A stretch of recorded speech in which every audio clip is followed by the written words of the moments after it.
Hello, this is Small Talk and I'm Nicole Miller, and today my guest is Erhan Türkoğlu. Yes, hello. Just about got it. You are originally from Istanbul. Yes. Okay, tell me about Istanbul. Istanbul is a very nice city. Well, I was born in Istanbul in Turkey, and I live in Turkey after finishing the university. And right after graduating as an engineer, I moved to Germany. It sounds quite cliche that another engineer goes to Germany to have a better career, better... But that's not why you went, is it? Yeah, for me, the motivation was quite different because my girlfriend was living there on that time, so I just follow her. I follow her. She was in Hamburg, I moved Hamburg. And did you go to Hamburg knowing there was a job for you, or did you just go to Hamburg with her? Well, in the very beginning, she was living in Barcelona, so I was happy. I have a girlfriend from Barcelona, perfect weather, it will be a dream life. Yeah.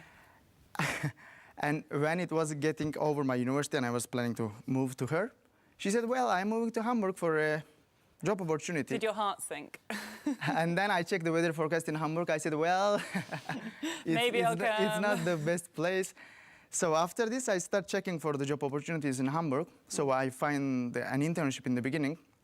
So I moved to Hamburg and directly start working for a multinational company. And after 3 years of corporate life, I said, okay, it's enough. It's time to quit my job and come to Barcelona and chase my dream. How did you like life in Hamburg? Just going back to that.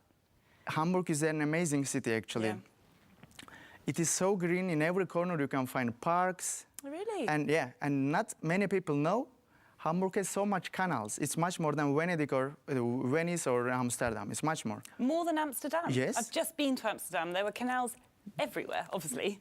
Go to Hamburg because no way. They don't promote tourism so much in Hamburg because I guess since they already have a good economy because there are so many business there, they want to keep this nice place for themselves. Really? But it's super nice place, but there is only one problem, is the weather. Yeah. So it is so rainy and windy and most of the time.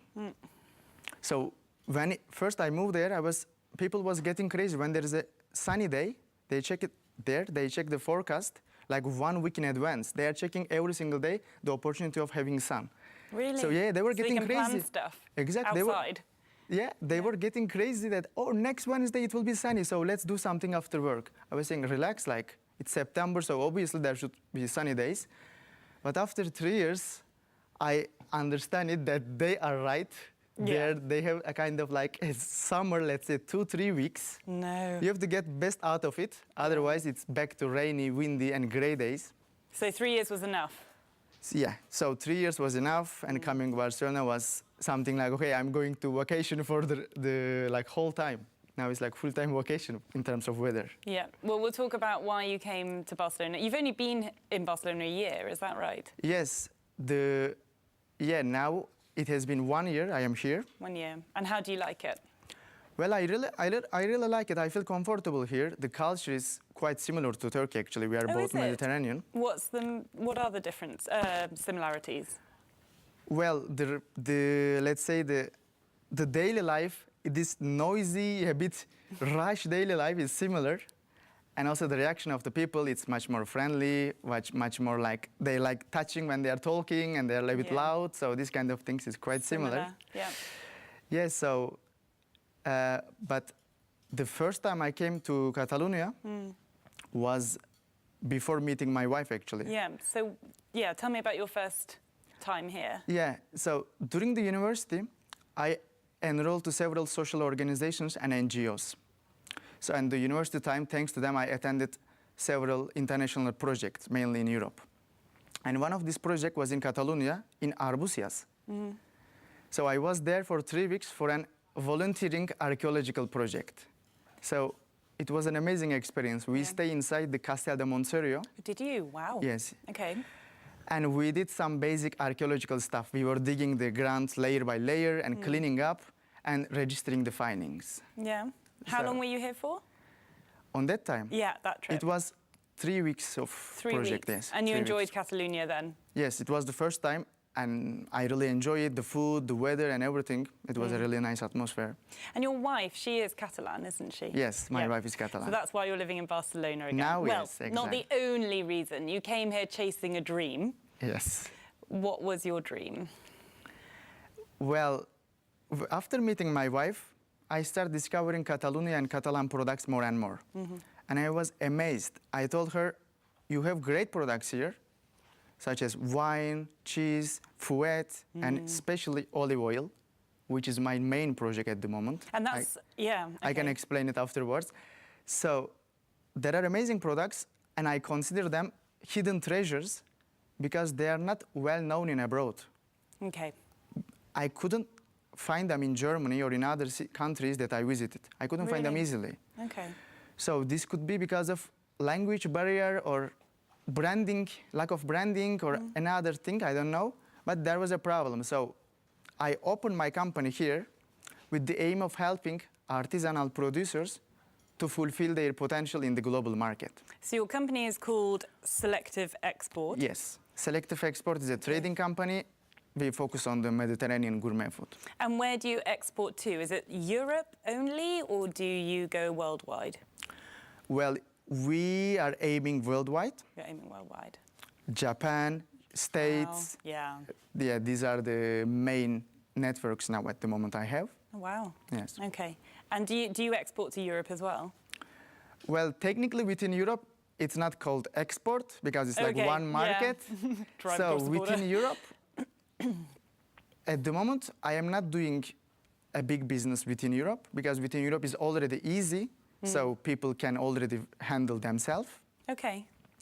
For the third-party brands, I am focusing the overseas markets. Oh, but wow. for my olive oil, I am focusing in everywhere. So, yes, your olive oil, which is actually sitting here, Yes. very beautifully, is Thank your new, very new, 3-week-old project, isn't it? Exactly. Well, 3 weeks as in it's now bottled and sitting there.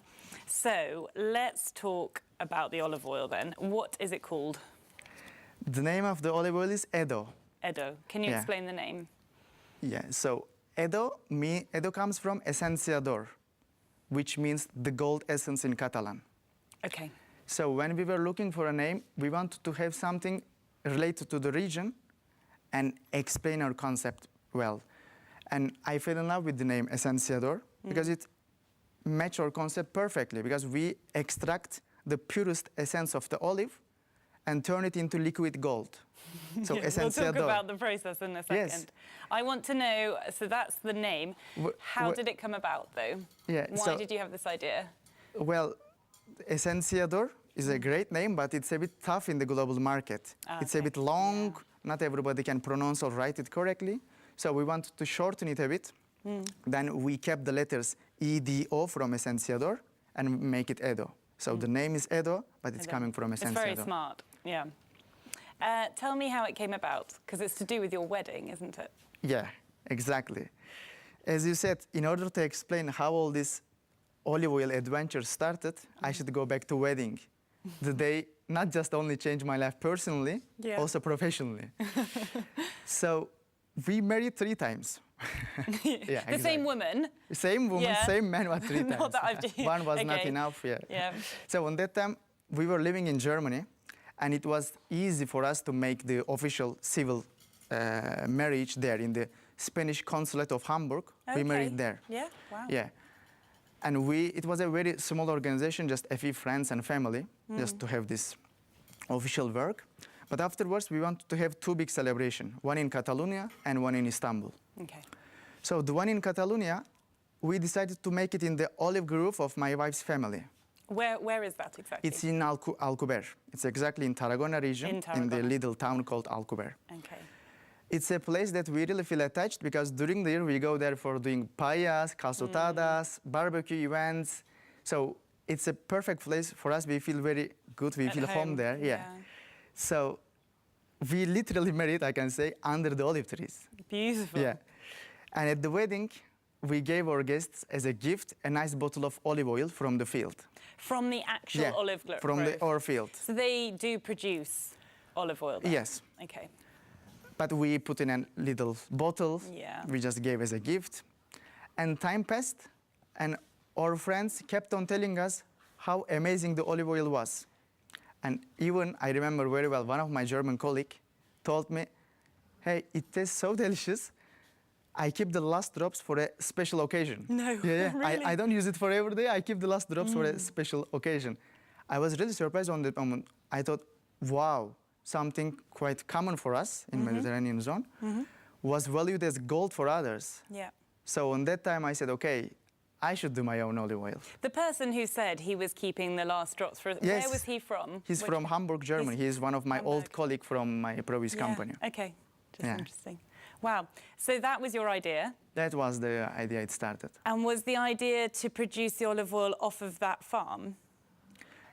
Well, yes and no, because we have two olive oils, Yeah. and they are from different parts of this zone. The white one from the zone of our field. So the Edo Pure, we call Edo Pure, is the white one. bottle. Okay. No, Edo Pure is the white bottle, which comes from the Tarragona Valley. Okay. This area is very close to the sea, and thanks to it, olive trees are affected by the Mediterranean breeze all year long. Right.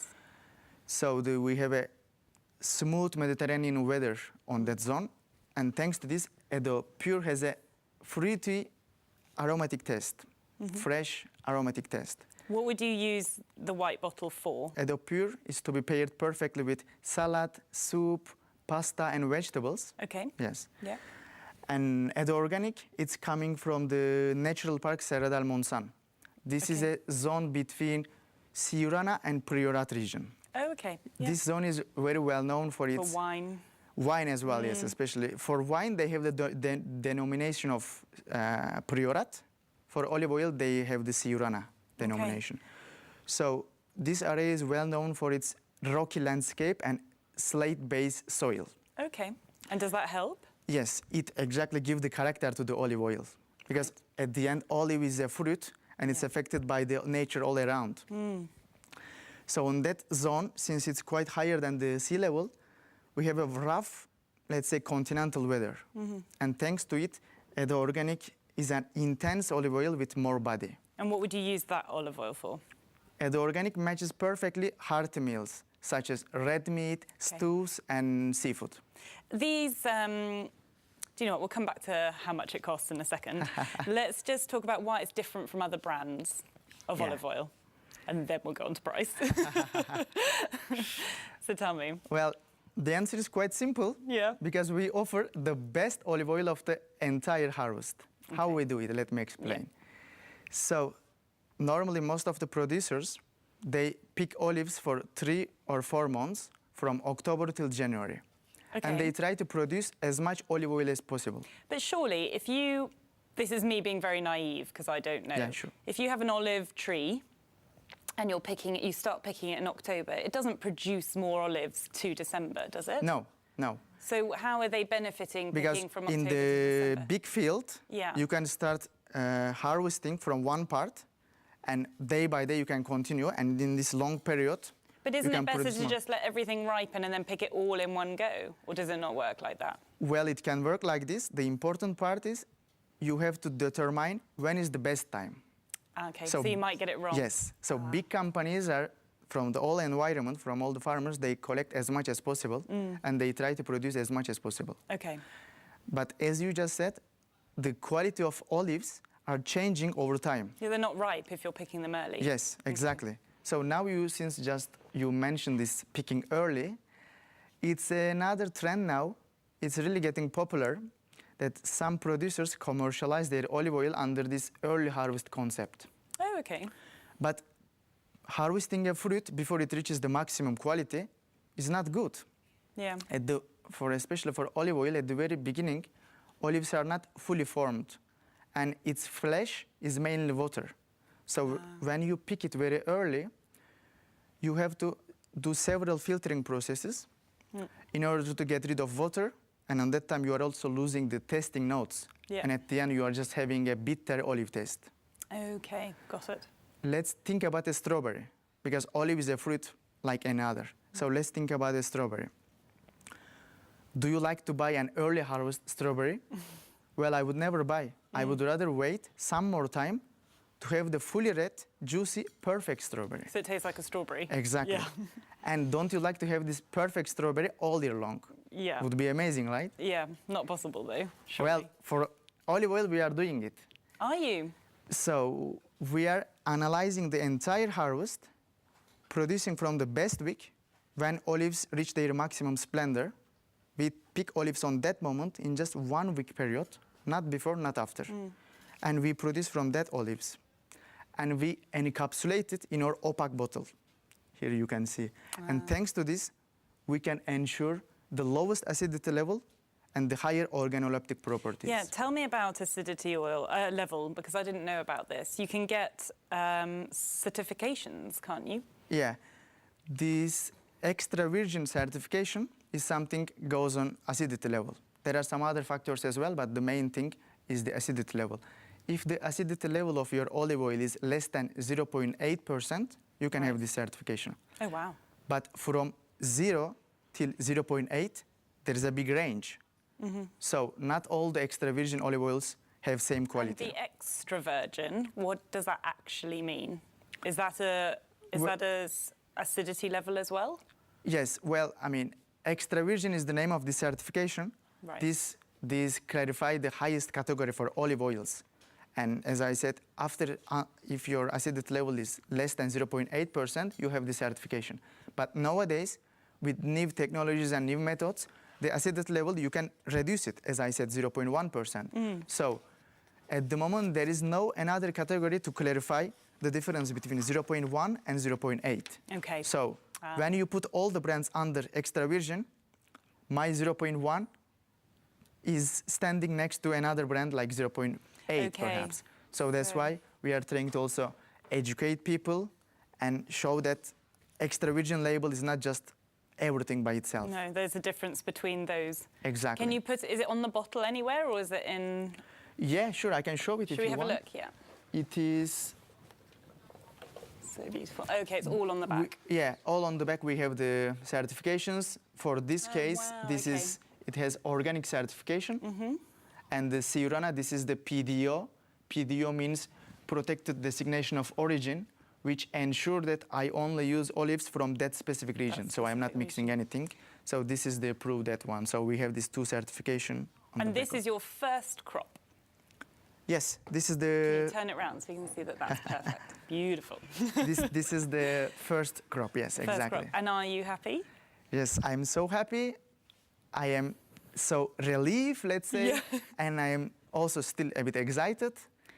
And do you think you can reproduce this year after year after year? This is the dream. This is the dream I want to do. Exactly, yeah. Now let's talk about how much, I mean, if you go into the supermarket and you just pull off the shelf your normal cooking olive oil, we're talking, you know, under 10 euros. What are the prices of these bottles? Yeah. First of all, this brand, you will not be able to find it in the supermarket. No. At the moment, we sell through our online channel.